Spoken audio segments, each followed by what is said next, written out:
আগরতলা শহরে যানজট নিয়ে মূলত আজকে আলোচনা সভা।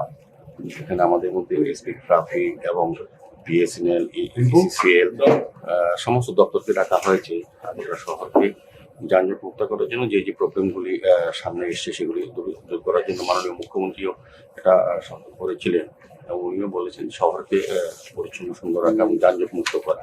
সেই উদ্দেশ্যে আজকে আমাদের এখানে বসা মূলত দপ্তরের অফিসারদের নিয়ে চিফ ইঞ্জিনিয়ার পিটার আছে এবং এসপি ট্রাফিক আছেন, ওয়েস্ট এসপি আছেন, সব মিলে আমরা প্রশাসনে বসেছি। আমরা কয়েকদিনের মধ্যে সার্বিকভাবে আগরতলা শহরকে যানজট মুক্ত করার জন্য একটা পরিকল্পনা গ্রহণ করে আমরা কাজ শুরু করবো। সবাইকে আমরা বলবো যাতে আমাদের শহরে যথাযথ গাড়ি বা টু হুইলার কোথাও না রাখে এবং যারা আনঅথরাইজভাবে যারা বেআইনিভাবে শহর রাস্তা দখল করে ব্যবসা করছেন, যাদের লাইসেন্স নেই, তাদেরকে আমরা উঠিয়ে দেবো। সেইভাবে আজকে আলোচনাটা আমরা শুরু করেছি। আমরা সময় আপনাদের জানিয়ে দেবো আমাদের কি সিদ্ধান্ত হয়েছে। গিয়েছিল যে পুজোর আগে বলা হয়েছিল যে দেওয়ালের পরে ওদেরকে নির্দিষ্ট টাইমে শহরে প্রবেশ করা এবং ওই টাইমের পরে চলে যাবো, এটা কি আবার বলবৎ থাকবে?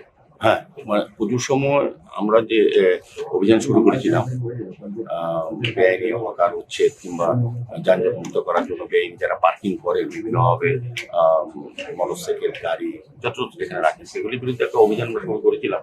কিন্তু পুজোর সময় যেহেতু পুজো উৎসবকে সামনে রেখে অনেক ব্যবসায়ী মহল বা অনেকে আবেদন করেছিল এটা পুজোর পরে যাতে করা হয়। এখন পুজো সব শেষ হয়েছে, এখন আমাদের মাননীয় মুখ্যমন্ত্রীও এটা নিয়ে আলোচনা করেছেন, উচ্চ পর্যায়ে উনি মিটিং করেছেন সমস্ত আধিকারিক নিয়ে।